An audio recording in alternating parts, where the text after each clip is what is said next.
தமிழக வெற்றிக் கழகத்தின் தலைவரும் நடிகருமான விஜய் இன்று முக்கிய கூட்டம் ஒன்றை நடத்தி வருகிறார். சென்னையில் உள்ள தலைமை காரியாலயத்தில் இந்த கூட்டம் நடைபெறுகிறது. மாவட்ட நிர்வாகிகளுடன் அவர் தனித்தனியே கலந்துரையாடல்களில் ஈடுபட்டு வருவதாகவும், இதனை அடுத்து இன்று மாலை அளவில் மாவட்ட நிர்வாகிகள் அறிவிக்கப்படவிருப்பதாகவும் தகவல்கள் வெளியாகின்றன. முன்னதாக 2 வாரங்களுக்கு முன்னர் இவ்வாறான ஒரு கூட்டம் இடம்பெற்ற போது அதில் விஜய் கலந்து கொள்ளவில்லை. அந்த நிலையில் கட்சியின் செயலாளரான புஷி ஆனந்த் தமக்கு ஆதரவான சிலரை வைத்து அன்றைய கூட்டத்தை நடத்தியதாகவும், உண்மையான கட்சி நிர்வாகிகள் நியமனங்கள் செய்யப்படவில்லை என்றும் குற்றச்சாட்டுகள் எழுந்திருந்தன. இதனையடுத்து இன்று புஷி ஆனந்தை கலந்துரையாடலில் வைத்துக் கொள்ளாமல் அவரை வெளியே இருக்க சொல்லி தனித்தனியே விஜய் கட்சி நிர்வாகிகளுடன் பேச்சுவார்த்தை நடத்துவதாக தகவல்கள் வெளியாகின்றன.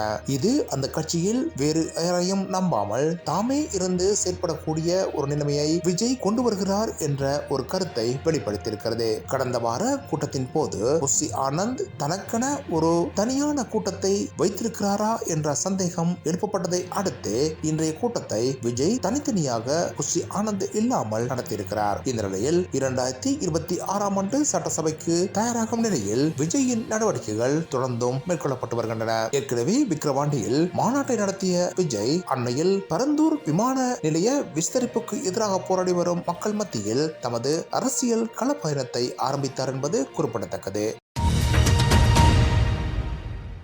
தமிழர் விடுதலை புலிகளின் தலைவர் வேலுப்பிள்ளை பிரபாகரனுடன் நாம் தமிழர் கட்சியின் ஒருங்கிணைப்பாளர் சீமான் எடுத்துக்கொண்டதாக கூறப்படும் புகைப்படம் தொடர்பில் தொடர்ந்தும் சர்ச்சைகள் நிலவி வருகின்றன. குறிப்பாக அந்த படத்தை உண்மையாக சீமான் பிரபாகரனுடன் இணைந்து எடுக்கவில்லை என்றும், அந்த படத்தை தாமே செம்மைப்படுத்தி கொடுத்ததாகவும் திரைப்பட இயக்குநரான சங்ககிரி ராஜ்குமார் தெரிவித்திருந்தார். இதனையடுத்து அவர் மீது நாம் தமிழர் கட்சியினர் தொடர்ந்தும் தாக்குதல்களை நடத்தி வருகின்றனர். குறிப்பாக சமூக ஊடகங்களில் ராஜ்குமாருக்கு எதிராக நாம் தமிழர் கட்சியினர் தொடர்ந்தும் தாக்குதல்களில் ஈடுபட்டு வருகின்றார்கள். அத்துடன் தொலைபேசி வழியாக தொடர்ந்தும் அவருக்கும் அவருடைய குடும்பத்தினருக்கும் அச்சுறுத்தல் விடுக்கப்பட்டு வருவதாக தகவல்கள் வெளியாகின்றன. முன்னதாக போர்க்காலத்தில் வன்னிக்கு சென்றிருந்த சீமானுடன் தலைவர் பிரபாகரன் புகைப்படம் எடுத்துக்கொண்டார் என்ற செய்தி முன்னரே கூறப்பட்டு வந்தது. இதனை வைத்துக் கொண்டே தமிழக அரசியலில் சீமான் தொடர்ந்தும் மேடை பேச்சுகளிலும் ஈடுபட்டு வருகிறார் என்று குற்றம் சுமத்தப்பட்டது. எனினும் அவ்வாறு சீமான் வன்னிக்கு செல்லவில்லை என்றும், வேலுப்பிள்ளை பிரபாகரனுடன் புகைப்படத்தை எடுத்துக்கொள்ள என்றும்